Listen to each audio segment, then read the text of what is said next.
Jesus virá, aleluia, glória a Deus. Vamos orar pela vida do Jefferson, queridos. Estenda as mãos, sentados mesmos.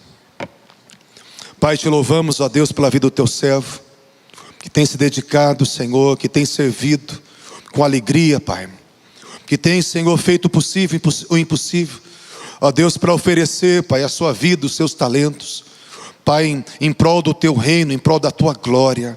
Que o Senhor possa usá-lo, Pai, tremendamente nessa noite, no nome poderoso de Jesus, amém.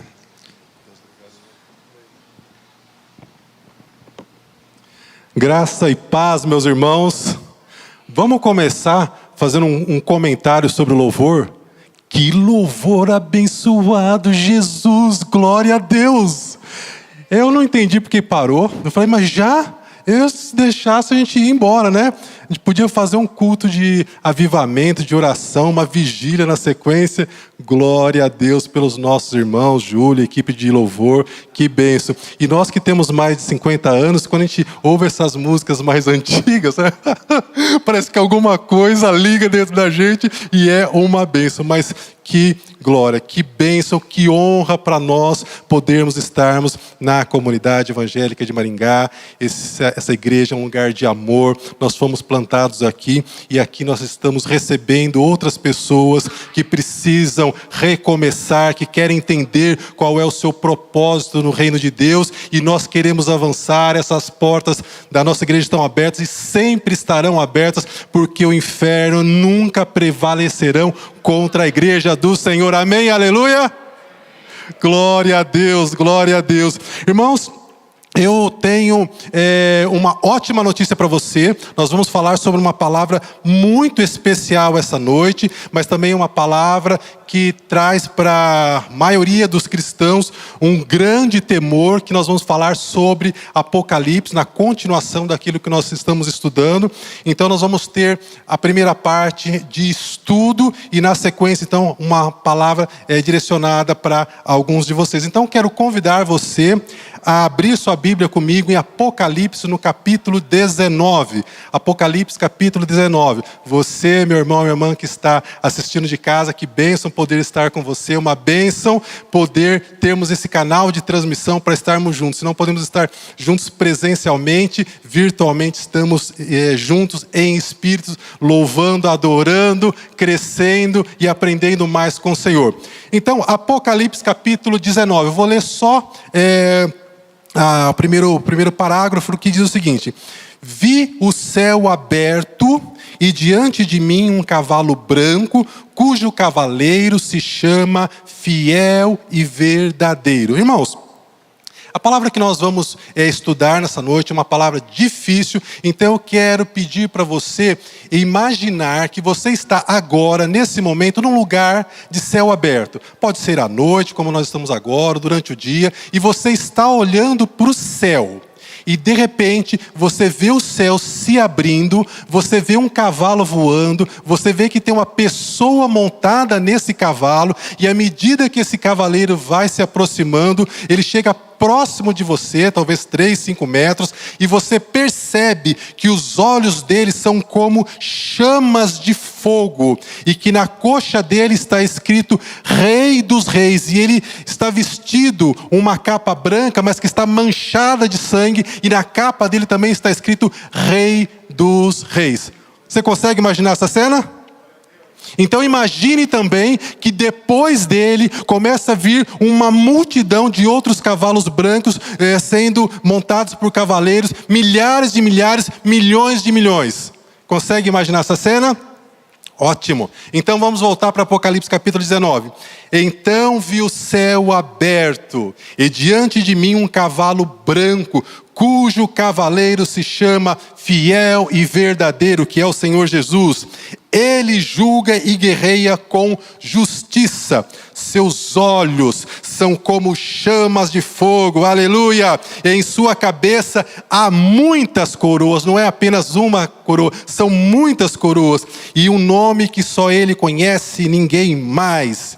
E ele está vestido com um manto encharcado de sangue. E o seu nome é Palavra de Deus. E os exércitos do céu o seguiam. vestidos de linho fino, branco e puro, montados também cada um em cavalo branco. Versículo 16: e em seu manto e em sua coxa está escrito: Rei dos reis, Senhor dos senhores, aleluia, glória a Deus. E versículo 19: então vi a besta. Irmãos, não se preocupem com essas denominações aqui de besta, depois eu vou explicar de uma maneira bem simplesinha, tá? Essa besta aqui é o anticristo, então já vou ler assim para ficar mais fácil para o seu entendimento. Então vi o anticristo, os reis da terra e os seus exércitos reunidos para guerrearem contra aquele que está montado no cavalo branco e contra o seu exército, contra o exército do Senhor. Mas o anticristo foi preso, e com ele foi preso também o falso profeta, que havia realizado sinais miraculosos em nome dele, com os quais havia enganado os que receberam a marca do anticristo e adoraram a sua imagem. Os dois, o anticristo e o falso profeta, foram lançados vivos no lago de fogo que arde com enxofre. E os demais soldados do exército do anticristo foram mortos com a espada que saía da boca daquele que está montado no cavalo branco. E todas as aves do céu se fartaram com a carne desses soldados mortos. Capítulo 20 de Apocalipse. Vi descer do céu um anjo, que trazia na mão a chave do abismo e uma grande corrente. Ele prendeu o dragão, a antiga serpente que é o diabo, que é Satanás, e o anjo acorrentou Satanás por 1000 anos, lançando no abismo. Fechou e pôs um selo sobre ele, para assim impedir Satanás de enganar as nações, até que se terminem os 1000 anos. Depois disso, é necessário que ele seja solto por um pouco de tempo. Meus irmãos, quando eu me converti, e isso foi há muito tempo atrás, eu imaginava que Deus criou o ser humano e deu errado o plano, e eles saíram desesperados para encontrar uma maneira de corrigir a queda do homem. Mas à medida que eu fui crescendo na fé, sendo ensinado por pessoas maduras, eu fui ensinado que antes da fundação do mundo, o Senhor sabia que os homens iriam pecar, que eles iriam cair, e que Jesus precisaria vir à terra para pagar o preço para nos resgatar. Então, por que é que eu estou contando isso lá de Gênesis, se eu estou em Apocalipse?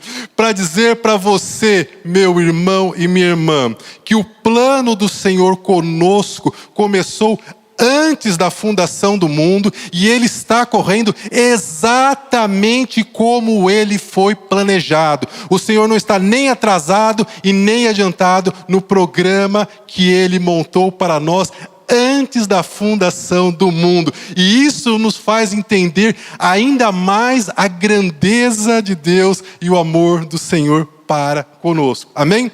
Muito bem. Então, dito tudo isso, e já lendo essa parte bem grande, bem extensiva do texto, isso foi importante porque nós vamos agora caminhar numa estrada de alta velocidade. E você precisa entender exatamente onde está o volante do seu carro e os pedais do freio e do acelerador. Amém? Então você precisa ter essa base que já foi construída pelos pastores nos cultos anteriores para entender o tema dessa noite, que é o reinado de 1000 anos de Cristo aqui na terra.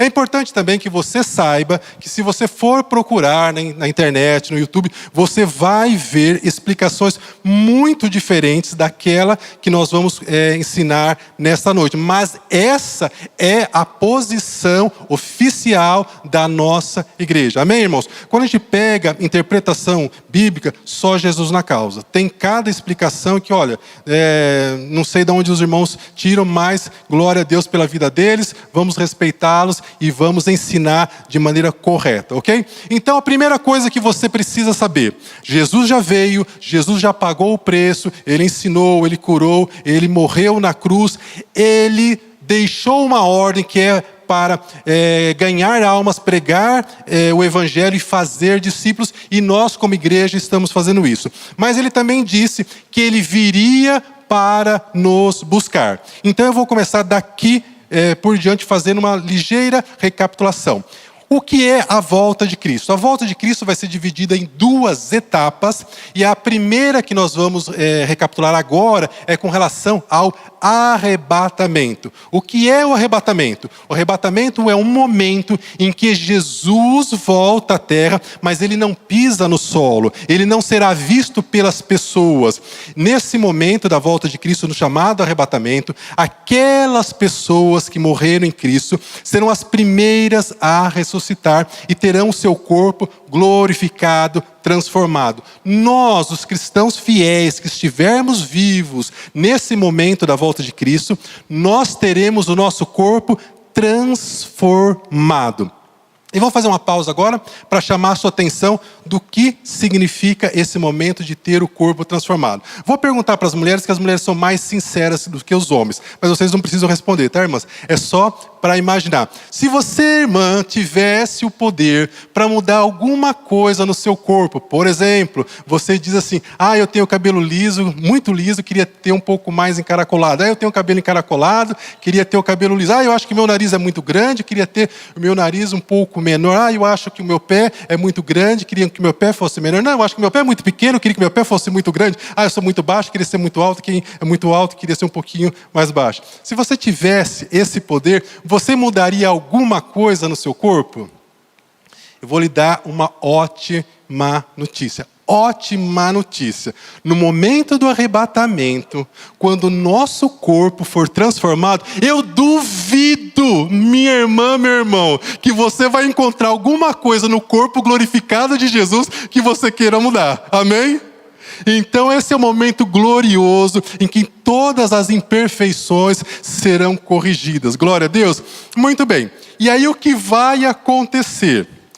Só com essa palavra de transformação do corpo, já dá para criar uma maneira de evangelizar as mulheres. Amém, irmãs? Aquelas mulheres que não saem da academia, que não saem do centro de cirurgia plástica, né? Já dá para usar essa palavra para converter essas irmãs, essas pessoas. Muito bem. Então, nós fomos arrebatados. E aí o que é que acontece logo em seguida? Né? Importante que você saiba que aquelas pessoas que não morreram em Cristo, elas não vão ressuscitar nesse momento, tá certo? Só vai ressuscitar aquelas pessoas que morreram em Cristo. Então, por exemplo, se você perdeu uma pessoa querida, né? E ela morreu em Cristo, esse é o momento de nós encontrarmos os nossos entes queridos que faleceram no Senhor. Porque quem falece no Senhor não está perdido. Está só aguardando reunir toda a família do Pai. Amém? Pois muito bem. Então, nesse momento do arrebatamento, aqueles que morreram em Cristo serão ressuscitados. Nós que tivermos o nosso corpo transformado, seremos arrebatados. O Senhor vai quebrar a lei da gravidade e nós vamos subir aos céus. E veja como é importante que o nosso corpo seja transformado, porque quando você pega os astronautas, eles saem da órbita da Terra, eles precisam de toda aquela roupa especial, coisa parecida, porque não tem oxigênio fora da Terra, as mudanças de temperatura e tudo mais. Então o nosso corpo não vai precisar de nada disso. É demais, o nosso Deus é incrível. Mas então, assim que nós chegamos ao céu, o que é que vai acontecer? Vai acontecer o tribunal de Cristo. E eu vou dar a base bíblica para você não achar que eu estou inventando essas coisas, né? Em 2 Coríntios, no capítulo 5, versículo 10, está escrito: porque todos devemos comparecer diante ao tribunal de Cristo, para que cada um receba segundo o que tiver feito por meio do corpo. Essa é uma palavra para todos aqueles que são fiéis ao Senhor. Então, o que é o tribunal de Cristo? Para ficar mais fácil, meus irmãos, vamos pensar, guardadas as devidas proporções, ok? Sobre o Oscar. Quando existe o Oscar, tem lá todas as celebridades e algum daqueles profissionais vão receber o prêmio pela sua atuação. No tribunal de Cristo é a mesma coisa. Nós, os cristãos fiéis, vamos para o tribunal de Cristo não para ser julgados se merece a salvação, não, porque nós já passamos dessa fase, nós já estamos com o Senhor. Nós vamos estar com o Senhor para saber quais são os galardões que nós vamos receber em função das obras que nós praticamos enquanto estamos aqui na terra. Veja, nós não somos salvos pelas obras, somos salvos pela fé, pela graça. Mas as obras precisam acompanhar todo filho de Deus. Tiago diz que a fé sem obras é morta. Então eu vou ler alguns versículos para deixar bem claro isso para vocês. Nesse momento também nós estaremos sujeitos a receber 5 coroas: a coroa da vida, a coroa da glória, a coroa da justiça, do vencedor e a coroa incorruptível. E aí em Apocalipse, no capítulo 3, versículo 21, diz o seguinte: ao que vencer, lhe concederei que assente comigo no meu trono. Vocês vão observar nos próximos versículos que ele sempre vai dizer ao que vencer. Como foi dito no louvor, nós somos chamados para a batalha. Só vence quem lutou. Nós não somos chamados para fugir das nossas guerras. Amém, irmãos? E isso precisa ficar bem claro. Então, Apocalipse 3, 21, ao que vencer, lhe concederei que se assente comigo no meu trono. Em Apocalipse 2, 26, e ao que vencer e guardar até o fim as minhas obras, eu lhe darei poder sobre as nações. Por que poder sobre as nações? Porque no reinado de Jesus, durante os 1000 anos aqui na terra, não vai existir vereador, não vai existir prefeito, não vai existir deputado. Nós, a igreja de Cristo, é que reinaremos com Jesus. Amém? Então, Apocalipse 3, versículo 5, ao que vencer será vestido de vestes brancas e de maneira nenhuma riscarei o seu nome do livro da vida. E Apocalipse 2, 17, ao que vencer darei eu a comer do maná escondido e um novo nome. Então, meus irmãos, o que nós precisamos saber?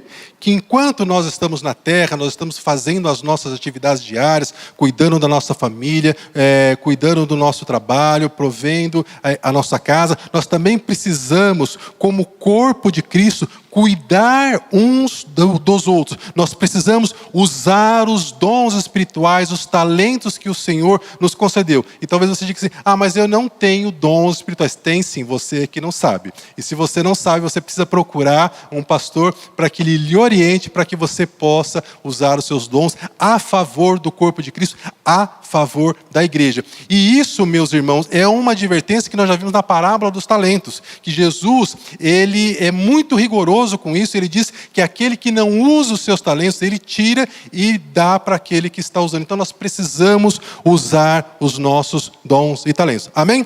Bom, então depois que termina o tribunal de Cristo, o que acontece? Lembrando que nós estamos no céu. Amém? Com Jesus. Nós vamos para as bodas do Cordeiro. As bodas do Cordeiro está registrada, entre outros lugares, em Apocalipse no capítulo 19, versículo 7, que diz: vindas são as bodas do Cordeiro, e já a sua esposa, que é a igreja, se aprontou. E foi-lhe dado que se vestisse de linho fino, puro e resplandecente, porque o linho fino são a justiça dos santos. Bem-aventurados aqueles que são chamados às ceias da boda do Cordeiro. Então, meus irmãos, nós fomos arrebatados.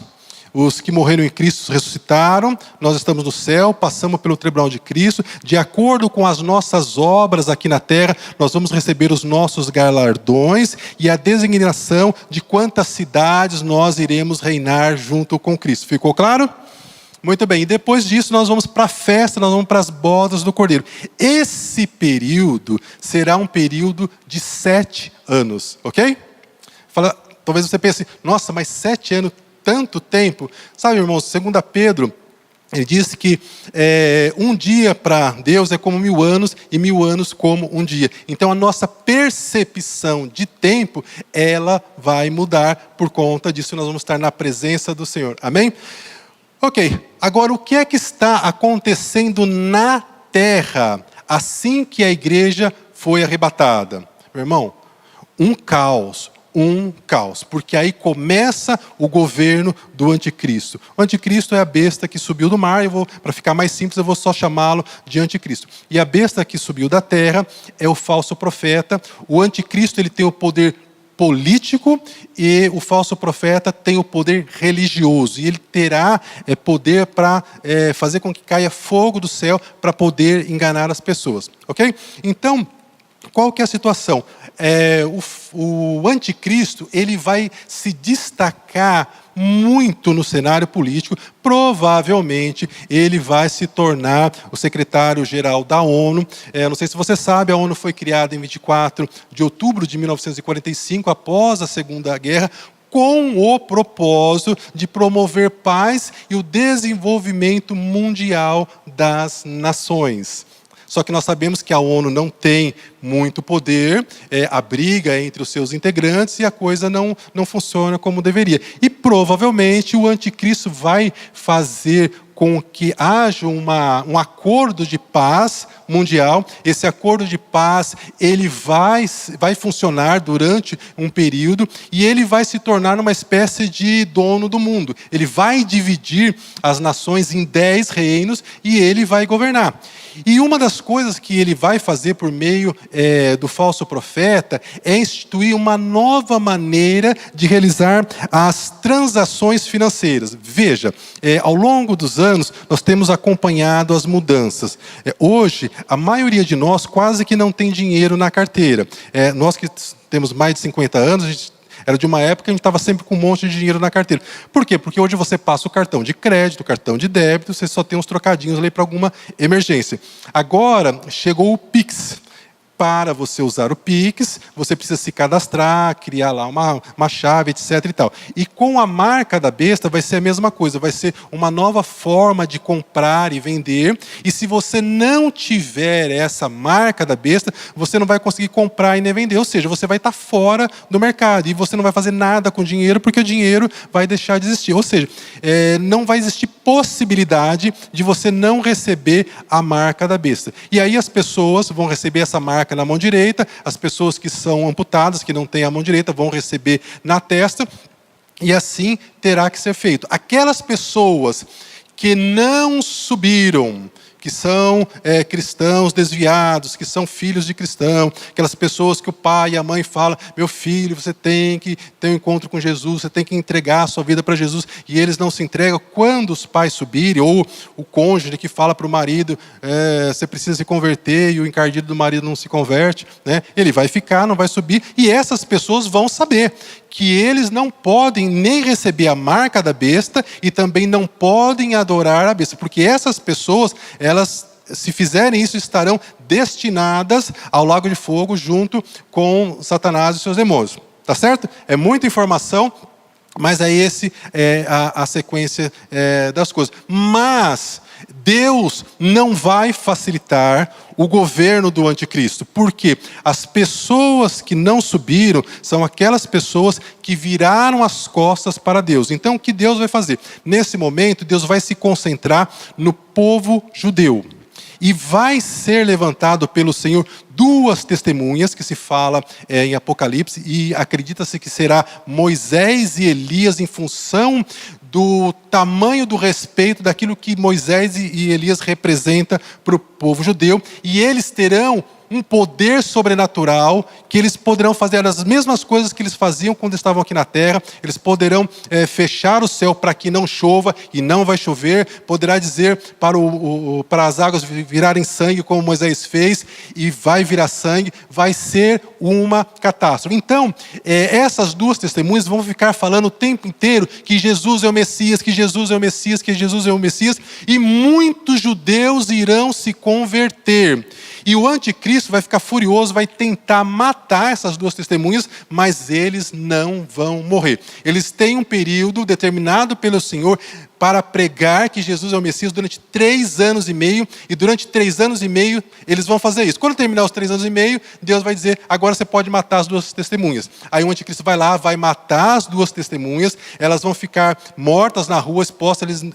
O anticristo não vai enterrar as 2 testemunhas para dizer para toda a população que ele finalmente venceu. Mas quando der 3 dias e meio, Deus vai ressuscitar as 2 testemunhas, e eles vão subir, e 144 mil judeus que se arrependeram começarão a pregar para as demais pessoas que Jesus é o Messias. Então nós teremos sim uma pregação de que Jesus é o Messias, e aquelas pessoas que estão fora de Jerusalém, que estão espalhadas pelo mundo, que eram filhos de cristãos, que estavam casados com cristãos, ou eram desviados e não subiram, essas pessoas também vão estar pregando umas para as outras, que não pode receber a marca da besta, que não pode também adorar o anticristo como Deus, porque no meio do tratado, nos 3 anos e meio, o anticristo ele vai se revelar como Deus, ele vai dizer que ele é Deus, que ele quer ser adorado, e o falso profeta, ele vai estimular as pessoas a, de fato, adorar o anticristo como se ele fosse Deus. E para isso, o falso profeta vai fazer muitos milagres. Eles vão formar uma trindade satânica entre o anticristo, o falso profeta e o próprio Satanás. Enfim, eles vão fazer isso, vão ter a marca da besta, que vai ser uma coisa muito, muito forte, como eu falei. E aí Deus vai começar a derramar as chamadas taças da ira, que estão registradas lá em Apocalipse. Então, para vocês terem ideia, irmãos, do horror que será nessa época do anticristo, em Apocalipse no capítulo 16, a partir do versículo 17, está registrado o seguinte: haverá relâmpagos, estrondos, trovões e terremotos tão fortes como nunca houve antes na história. No versículo 20 está escrito o seguinte: caíram sobre os homens, vindas do céu, enormes pedras de granizo de cerca de 35 quilos cada uma. Irmãos, quando tem uma chuva de granizo, já cai em cima dos carros, estraga os carros, estraga os telhados. Imagine uma chuva de granizo, sendo que cada uma delas vai pesar em torno de 35 quilos. O que será das casas, o que será dos prédios? Vai ser uma catástrofe, mas não para por aí. E aí diz o apóstolo João, que teve essa revelação: os homens blasfemarão contra Deus por causa do granizo, pois a praga foi terrível. Todas as ilhas, olha isso, todas as ilhas desaparecerão e todos os montes serão arrasados. E aí no capítulo 9 tem uma figura terrível de outra praga que vai acontecer. Apocalipse capítulo 9, a partir do versículo 5 está escrito: foi ordenado que não matassem, mas que atormentasse. Você ouviu bem, não era para matar, mas para atormentar as pessoas na terra por 5 meses, com dor como a ferroada do escorpião, que era provocada pelo quê? Por gafanhotos grandes como cavalos. E esses gafanhotos tinham na cabeça algo semelhante a coroas de ouro, o rosto parecia um rosto humano, os cabelos eram compridos como os de mulher, e os dentes grandes como os de leão. Esses gafanhotos vestiam uma couraça semelhante ao ferro, e as suas asas rugiam. Esses gafanhotos tinham caudas que ferroavam como escorpiões, e por 5 meses eles tiveram poder para atormentar as pessoas. Nesses dias, os homens procurarão a morte, mas não a encontrarão. Eles desejarão morrer, mas a morte fugirá deles. Meus irmãos, se a gente já reclama de ter que ficar em isolamento e coisa parecida, imagine essa situação.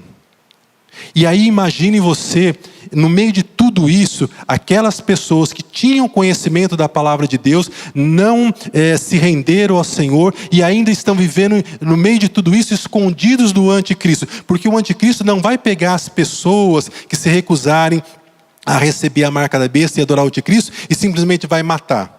Porque o diabo sabe que se ele matar uma pessoa nessa condição, essa pessoa imediatamente está garantida ao lado de Deus. Então o que ele vai fazer? Eles vão torturar as pessoas para que essas pessoas cheguem no momento de agonia que elas falem: não, tudo bem, eu recebo a marca, eu adoro o anticristo, mas para de me torturar. Esse é o objetivo. Mas terão aquelas pessoas que ainda assim se recusarão, apesar de toda a tortura, e aí elas serão degoladas. Sabe, irmãos, é uma palavra forte, mas nós precisamos saber. Informação, conhecimento é poder. E é isso que o Senhor tem nos dado, para que abra os nossos olhos, para que a gente tenha mais motivação para falar de Jesus para as pessoas e livrar que elas passem por essa situação. Pois muito bem, como se não bastasse tudo isso, então, ao final de 3 anos e meio, começa todos esses horrores, e quando chega no final dos 7 anos do governo do anticristo, lembre-se que nós estamos ainda com o Senhor lá nas bodas do Cordeiro, não estamos nem, nos atentando para aquilo que está acontecendo na terra, nós estamos lá festejando, mas o Senhor sabe o que está acontecendo na terra. Então vai chegar um momento no final dos 7 anos, que o anticristo, ele vai reunir um grande exército, vai cercar Jerusalém com o objetivo de destruir Jerusalém e os judeus que se converteram, porque é lá que ele quer ser adorado como Deus. E aí, nesse momento, é que nós entramos naquela cena que nós falamos no início da mensagem, do cavalo branco que aparece no céu. Está lembrado? Ótimo, então. Então, é nessa situação. O apóstolo João, no capítulo 9, versículo 16, ele nos conta que o anticristo vai reunir um exército de 200 milhões de soldados para lutar contra Jesus. E é muito interessante essa informação, porque nessa época não existia 200 milhões de pessoas no mundo inteiro. E ele já disse que 200 milhões de soldados seriam reunidos para lutar contra o Senhor Jesus na batalha do Armagedon. Então, essa batalha será a batalha do Armagedon. Então, o anticristo começa a sua invasão por Jerusalém no final dos 7 anos. E o profeta Zacarias, ele narra um pouco do horror que será isso. Ele fala o seguinte no capítulo 14. Os povos, se reunirão para lutarem contra Jerusalém. Os povos aqui são o exército do anticristo. E a cidade será conquistada pelo anticristo. O anticristo vai conquistar Jerusalém. As casas serão saqueadas e as mulheres violentadas. Metade da população será levada para o exílio, mas o restante do povo não será tirado da cidade. Então, quando isso acontecer, então nós teremos aquela situação do céu aberto, o cavalo branco descendo e sobre ele montado o Senhor Jesus Cristo, e todos nós e mais o exército do céu descendo com o Senhor Jesus. E aí o que é que acontece na batalha do Armagedon? Não tem batalha, porque como é que vai lutar contra o Senhor Jesus? A palavra declara, como nós já lemos, que o anticristo e o falso profeta, eles serão lançados vivos no lago de fogo, e Satanás será preso pelo anjo, eu imagino que seja o anjo Miguel, o arcanjo Miguel, porque toda vez que tem Satanás na história, quando ele foi expulso do céu, foi o arcanjo Miguel, quando foi disputar o corpo de Moisés, foi o arcanjo Miguel, e eu imagino que agora não seja diferente, Então, Satanás será preso por 1000 anos. E o que vai acontecer com os 200 milhões de soldados que estavam lá liderados pelo anticristo para acabar com os judeus e com as demais pessoas? Está escrito em Zacarias no capítulo 14, versículo 12. Esta é a praga com a qual o Senhor castigará todas as nações que lutarem contra Jerusalém.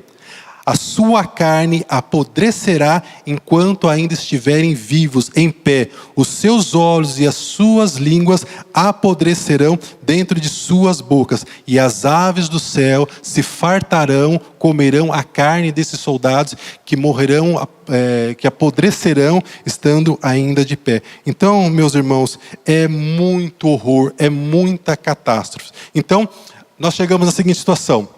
Tivemos arrebatamento, tivemos o tribunal de Cristo, tivemos as bodas do Cordeiro, vimos o que vai acontecer no governo do anticristo com a besta, e agora então, depois de tudo isso, nós entramos no reino de Jesus na terra durante 1000 anos. E aí talvez você diga, uau, quanta coisa! E ainda há muita coisa por acontecer. Então eu vou narrar para vocês, de maneira breve, evidentemente, as principais características do governo de Cristo, do reinado de Cristo aqui na terra, depois de todos esses acontecimentos, durante 1000 anos. Veja, não é o início da eternidade ainda, ok? É um período que está previsto para acontecer e descrito em Apocalipse. Cristo reinará sobre toda a terra, e Jerusalém será a capital do mundo. Em Isaías, no capítulo 2, a partir do versículo 2, está escrito: pois a lei, a palavra do Senhor sairá de Jerusalém. Jesus julgará entre as nações e resolverá contendas de muitos povos. Eles farão de suas espadas arados e de suas lanças foices. Uma nação não mais pegará em armas para atacar outra nação. Elas jamais tornarão a preparar-se para a guerra, porque nós teremos paz, e uma paz verdadeira, porque Jesus é o príncipe da paz e Ele estará entre nós. Amém, meus irmãos? Então, como eu já tinha comentado, nós, os cristãos, desceremos com o Senhor Jesus, estaremos nesse reinado de 1000 anos, e nós então seremos responsáveis pelo governo de cidades. E aí vai depender daquilo que você está investindo no mundo espiritual hoje, para saber o quanto você vai ser importante no reino de Cristo. Então, se você só está investindo na sua vida profissional aqui, eu quero sugerir que você também invista na sua vida futura, na sua vida espiritual, no reinado de Cristo. Em Apocalipse, no capítulo 20... versículo 4, traz uma informação bastante importante. Ele diz que os judeus e todas as pessoas que não receberam a marca na mão direita e não adoraram o anticristo como Deus, eles estarão presentes nesse reinado do Senhor Jesus. E mesmo as pessoas que foram decapitadas, porque não aceitaram a marca e nem adoraram a besta, eles também participarão. Mas não haverá nenhum tipo de violência durante esses 1000 anos do governo de Cristo, nem dos animais. Os animais serão herbívoros. Olha que coisa boa. Se você gosta de gato, por exemplo, você pode ter um gatinho maior, pode ter um tigre, você pode ter um leão. Se você gosta de um animal um pouco maior, você pode ter um urso, pode ter um elefante, um rinoceronte, né? Não vai ter problema. Então, Isaías no capítulo 65, versículo 25 diz: o lobo e o cordeiro comerão juntos. Isso hoje é impossível, né? Porque se colocar um lobo e um cordeiro, o lobo olha para o cordeiro e fala assim: meu jantar está aqui, né? O leão se alimentará de capim como o boi, mas as serpentes comerão pó. Por que as serpentes comerão pó? Por causa da palavra do Senhor, lá em Gênesis, no capítulo 3, versículo 14, no momento da queda. Não vou comentar por conta do tempo. Não haverá doentes, não haverá enfermos. Isso está escrito em Isaías 33, versículo 24. Para as irmãs que já passaram dos 40 anos e têm sentido a gravidade no rosto, os olhos estão caindo um pouquinho, está aparecendo umas rugas, umas coisas assim, nós teremos longevidade. Aí está de novo um ótimo motivo para você evangelizar as mulheres que não são convertidas e dizer: olha, se você quer ser jovem para sempre, você tem que aceitar o Senhor Jesus. Não existe tratamento de beleza mais eficiente do que estar com o Senhor. Evidentemente, não existirão cegos, surdos, paralíticos. Não haverá criança que viva poucos dias, e nem idoso que não complete os seus anos de idade. Quem morrer aos 100 anos ainda será jovem, e quem não chegar aos 100 anos será maldito. E aí talvez você fale assim: ué, mas que história é essa? Vai ter gente que vai morrer no milênio? Será que nós fomos arrebatados e vamos morrer de novo? Não, meus irmãos, nós já teremos um corpo glorificado. Essas pessoas aqui que falam de morte são aquelas pessoas que durante o milênio estavam passando pela grande tribulação e elas conseguiram permanecer firmes, sem receber a marca da besta e sem adorar o anticristo, e elas entraram no reinado de Jesus aqui na terra durante esses 1000 anos. Se essas pessoas desobedecerem, elas vão morrer, porque o próprio profeta Zacarias fala: todos os desobedientes serão disciplinados. E em Romanos, no capítulo 6, versículo 23, a gente conhece essa palavra, diz, né, que o salário do pecado é a morte. Então, essas pessoas que estavam na grande tribulação, se elas transgredirem, elas morrerão. Então, são dessas pessoas que se trata esse capítulo 65, versículo 20.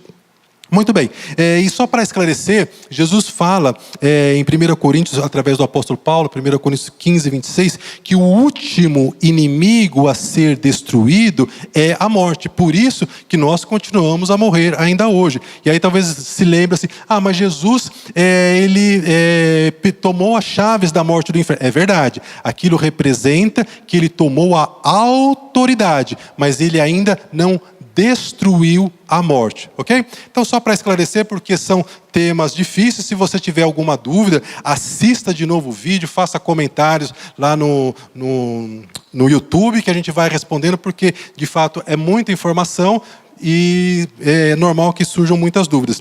Mas nós teremos também, durante o reinado de Jesus na terra, durante esses 1000 anos, a presença constante do Senhor, isso é evidente, está lá em Abacuque, capítulo 2, versículo 14, em que fala assim, Abacuque: porque a terra se encherá do conhecimento da glória do Senhor, como as águas cobrem o mar. Haverá conhecimento sobre todas as áreas do saber. Então, você que é pesquisador, você que é cientista, você que está lutando aí com a sua pesquisa para encontrar respostas e não consegue, o Senhor Jesus estará lá para responder e para ensinar e para mostrar como todas as coisas funcionam.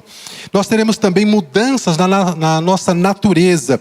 A terra estará livre da maldição. Que maldição, que eu nunca vi falar que a terra está amaldiçoada. Está sim, irmãos. Em Gênesis, no capítulo 3, versículos 17 e 18, houve uma maldição na queda do homem. E em Romanos, no capítulo 8, a partir do versículo 19, está escrito: a natureza criada aguarda com grande expectativa que os filhos de Deus sejam revelados. E o versículo 22 diz: sabemos que toda a natureza criada geme até agora, como em dores de parto.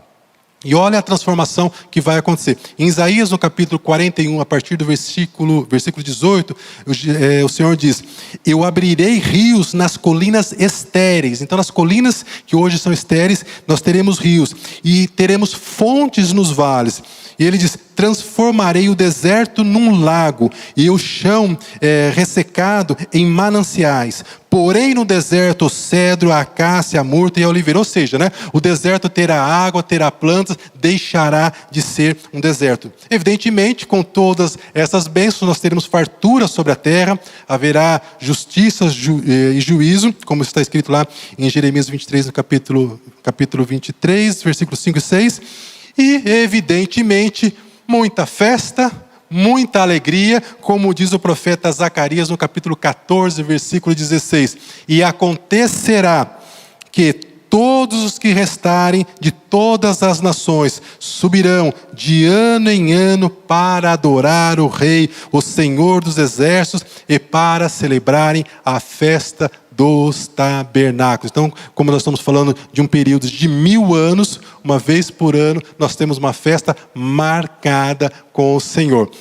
Meus irmãos, é muita bênção, é muito acontecimento, e é evidente que você tem um pouco de dificuldade para guardar tudo isso. Mas o importante é que está registrado, está filmado, e você pode rever de novo isso para que você entenda. Mas em linhas gerais, nós vamos ter então, como nós já dissemos, o arrebatamento, tribunal de Cristo, as bodas do Cordeiro, a batalha do Armagedon e, por fim, o reinado de Cristo na terra por 1000 anos. Então acabou? Não, meus irmãos, não acabou. Lembra que eu li no começo que Satanás precisa ser solto no final dos 1000 anos? Então ainda tem mais coisa que vai acontecer, mas isso vai ficar para domingo que vem, em nome de Jesus. Quero convidar os irmãos a ficarem de pé, convidar os irmãos do louvor, se puderem, para retornar, porque eu já vou caminhar para o encerramento.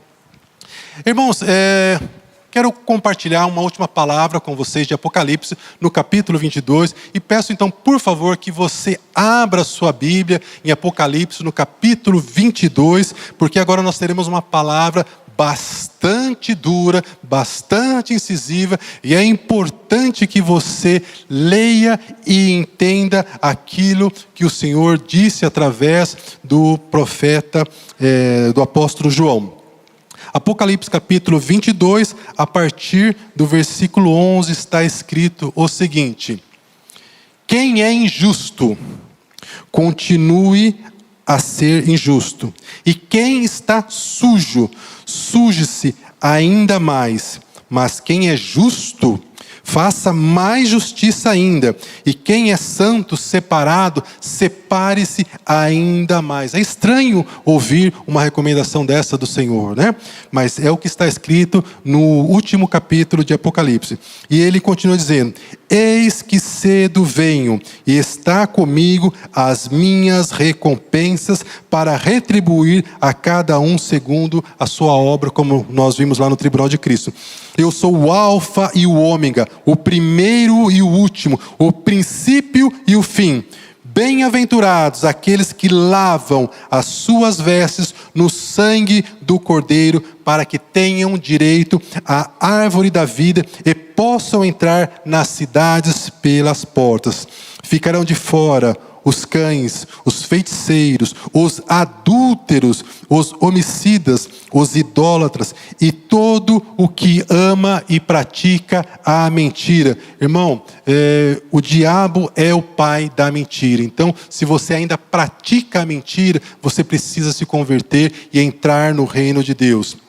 Continuando, eu, Jesus, enviei o meu anjo para vos testificar essas coisas a favor das igrejas. Eu sou a raiz e a geração de Davi, a resplandecente estrela da manhã. E o Espírito e a noiva, que é a igreja, dizem: Maranata, vem. E quem ouve, diga: vem. E quem tem sede, diga: venha, Senhor Jesus. E quem quiser, não é quem será obrigado como o anticristo, e quem quiser, receba de graça da água da vida, que é o Senhor Jesus. Meu irmão, como é que está a sua vida? Se Jesus voltar agora, você está preparado para subir com o Senhor? Ou você vai ficar e vai ter que enfrentar a grande tribulação?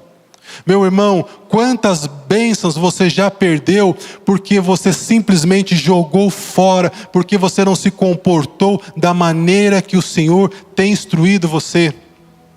Nós precisamos nos converter verdadeiramente ao Senhor. Nós precisamos alinhar os nossos planos, a nossa vida, aos planos do Senhor. Veja, tudo aquilo que nós construirmos de bens materiais nessa terra é importante para o nosso conforto, mas veja qual que é o limite, porque nós precisamos investir no nosso futuro com o Senhor. Você tem investido na sua vida com o Senhor? Ou você só está focado na sua vida profissional? Você tem percebido como os dias têm se acelerado, como as coisas estão acontecendo, que Jesus está às portas, que nós precisamos mudar a nossa maneira de se comportar? Como está a sua família? Eu tenho uma palavra para você que é casado, que está falando nos últimos dias sobre separação. A palavra do Senhor para você, que está em 1 Timóteo, no capítulo 5, versículo 8. Aqueles que não cuidam da sua família, principalmente da sua casa, é pior que o infiel e negou a fé. Você está pensando em separação porque você não acredita mais que eu, o Senhor, posso restaurar o seu casamento. E por isso você está indo pelo caminho da separação. Mas eu, o Senhor, estou mandando você ir para a casa do oleiro. Arrependa-se, chore e desça à casa do oleiro, porque lá eu trabalharei com você. Meu irmão, os dias são maus. Nós não podemos ficar como aqueles que estão dormindo, distraídos. Use o seu tempo para falar de Jesus para as pessoas, para testemunhar do amor do Senhor para as pessoas. Elas estão carentes, elas estão precisando dessa palavra que nós carregamos. Os anjos queriam fazer o que nós fazemos e muitos de nós não estamos fazendo isso. Nós fomos comissionados para pregar Jesus, para formar discípulos, e nós precisamos exercer a nossa autoridade sobre a terra. Nós precisamos ganhar os nossos familiares, precisamos ganhar os nossos filhos para Jesus, nós precisamos ganhar a nossa cidade para Jesus. Você precisa entender quais são os propósitos que o Senhor tem para a sua vida. Você precisa viver tudo aquilo que o Senhor tem para você. Você não pode chegar no tribunal de Cristo e se lamentar e dizer: mas se eu soubesse que a minha vida seria dessa forma, eu teria vivido de outra forma. Nós estamos avisando a você hoje: vista-se da armadura do Senhor, tome posse dos dons espirituais, exerça a autoridade. Você precisa guerrear as suas guerras. Já foi dito aqui no louvor, o Espírito Santo já adiantou a palavra. Não é para você fugir das suas batalhas, é o vencedor, é aquele que vencer que receberá a coroa.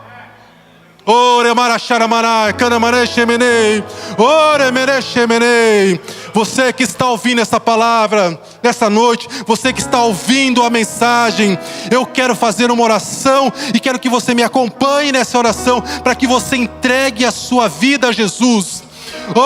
Repita comigo: Senhor, eu reconheço que eu sou um pecador, que eu preciso da tua salvação, e nesse momento eu entrego a minha vida, eu entrego a minha vontade, eu entrego o meu querer. Eu declaro que morri para o mundo, mas que eu estou nascendo nesse momento para o Senhor.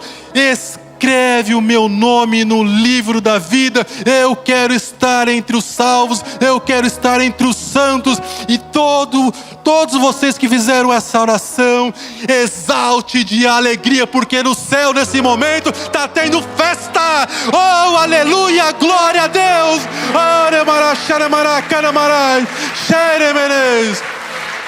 Glória a Deus, glória a Deus. E uma última palavra, meus irmãos, para você que está passando por dificuldade na área financeira. Toda vez que o Senhor me dá essa palavra, eu tenho até arrepios, porque eu já vivi essa palavra de Abacuque, no capítulo 3, a partir do versículo 17. Nessa época que o profeta escreveu isso, as fontes de renda eram agricultura e pecuária. Então, é por isso que está nesses termos, mas vale para nós da mesma maneira. A palavra é a seguinte: mesmo que a figueira não floresça, mesmo que não se tenha uvas na videira, ainda que decepcione a safra de azeitonas, e os campos não produzam alimentos nas lavouras, mesmo que não se tenha ovelhas no curral, nem boi nos estábulos, ainda assim exultarei no Senhor e me alegrarei no Deus da minha salvação. Glória a Deus. Oh, aleluia. A palavra declara: sou velho, mas já fui jovem, e nunca vi o justo desamparado, nem a sua descendência a mendigar o pão. O Deus que fecha portas é o Deus que abre portas, e a porta que Deus abre, ninguém pode fechar. Se a porta foi fechada, outras portas serão abertas. Talvez você esteja, meu irmão, minha irmã, no momento do sacrifício de Isaac, que Deus pediu aquilo que você mais amava, mas o Senhor tem que ser aquilo que você mais ama. Entregue, porque o Senhor lhe dará de maneira retribuída. Chore, porque você é humano, você é fraco como eu e todos os demais irmãos, mas a palavra declara que quando nós estamos fracos, nós estamos fortes, porque nós estamos agindo no mover do Senhor. A restituição virá. Aonde você está sendo derrotado, virá dupla honra sobre a sua vida, sobre a casa da sua família. Haverá prosperidade e você terá para emprestar e nunca mais precisará pedir emprestado, em nome de Jesus. Assim é. Vamos aplaudir o Senhor e louvar ao Pai. Aleluia, glória a Deus.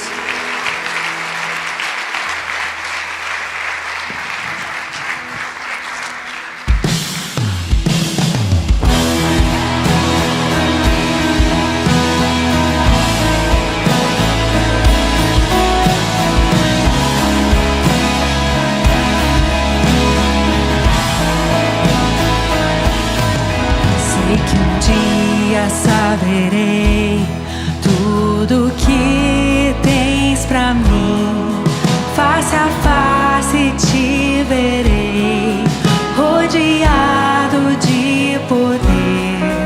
Todo meu temor se vai com a luz do teu amor, onde posso encontrar tua eterna paz, Senhor.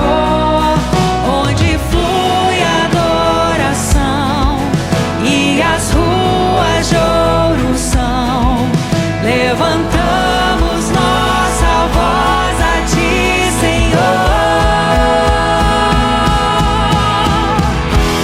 sem pranto, angústia e dor, sem morte, comigo estás, sem noite, sem aflição, sem culpa, comigo estás, comigo estás. Aleluia, Senhor. Nós te louvamos, Pai. Nós cremos, Jesus. Nesta vida passarei por tristezas e dor, esperando ver chegar o grande dia do Senhor, quando todos vão cantar em sublime adoração, pra teu nome exaltar. Sei que o dia chegará, onde reina eterna paz, não há guerras nem terror. Levantamos nossa voz a ti, Senhor, sem pranto, angústia e dor, sem morte, comigo estás, sem noite, sem aflição, sem culpa, comigo estás, comigo estás.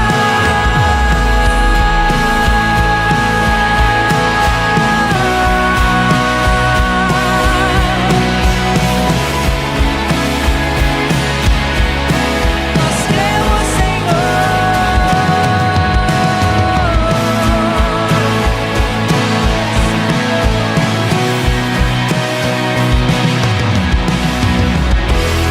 O meu coração sempre dará toda a glória a ti, Senhor.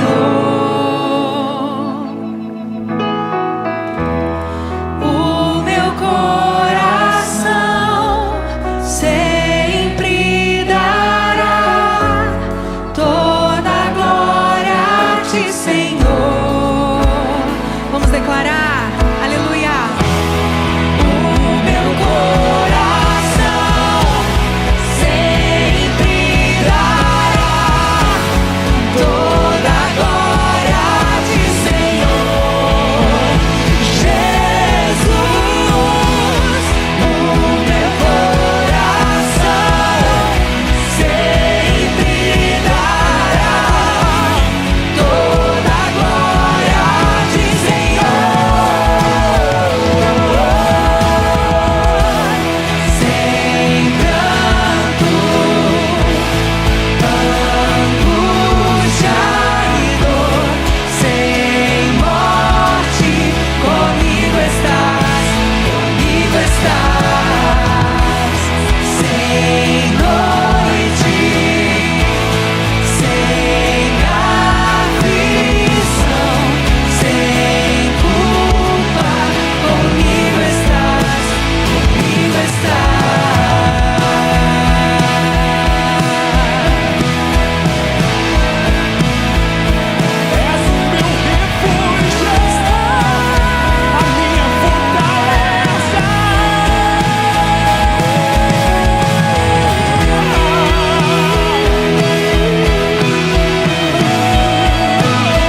angústia e dor, sem morte, comigo estás, comigo estás.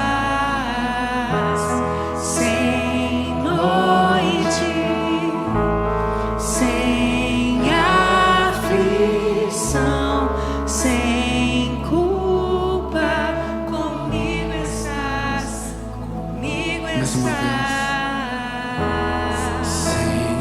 Pranto,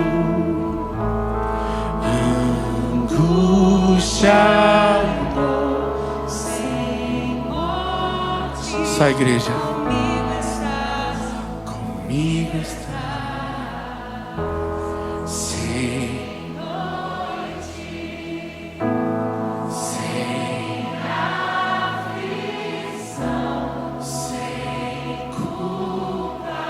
comigo estás, comigo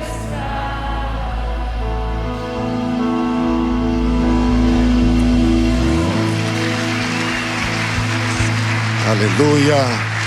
Glória a Deus. Aleluia. Palavra maravilhosa. Caiu quando Jeff estava ministrando um santo temor no meu coração. Palavra maravilhosa, Jefferson. Isso veio trazer um chacoalhão dentro de nós, amém? Deixar um versículo para dar a bênção final, que diz assim, ó, Eclesiastes 12:13. De tudo que se tem ouvido, a conclusão é: teme a Deus e guarda os seus mandamentos, porque isso é o dever de todo homem. Que você possa meditar em tudo que foi falado, e meditar que Deus preparou para nós um céu, um livramento, um socorro, uma salvação, um casamento. E esse é o tempo de nós desfrutarmos da graça de Deus. Esse é o tempo da noiva se apaixonar pelo noivo. Esse é o tempo da igreja ser igreja. Esse é o tempo de nós buscarmos as coisas dos céus, não só as coisas da terra. Esse é o tempo de nós encravarmos nos nossos olhos a eternidade. E entendemos que nós não vivemos apenas para esse tempo. Nós vivemos para uma eternidade. Esse tempo, esse cronos, esse corpo, está passando como uma fumaça, como um sonho rápido, como diz a palavra. Mas nós nascemos para uma eternidade, e nós temos que pensar nela. Amém, queridos? Levante suas mãos. Que a graça do Senhor Jesus, o amor de Deus Pai, a comunhão do Espírito Santo repouse sobre cada vida, sobre cada família. E o povo que ama, espera a volta do Senhor. O povo que é a noiva do Senhor, apaixonada. Diga comigo agora: Maranata. Ora vem, Senhor Jesus. Uma salva de palmas ao Senhor. Que Deus te abençoe. Uma semana de vitória, uma semana próspera, uma semana cheia do Espírito Santo, uma semana desfrutando desse noivo que vai nos levar para esse casamento maravilhoso. Que Deus te abençoe, querido.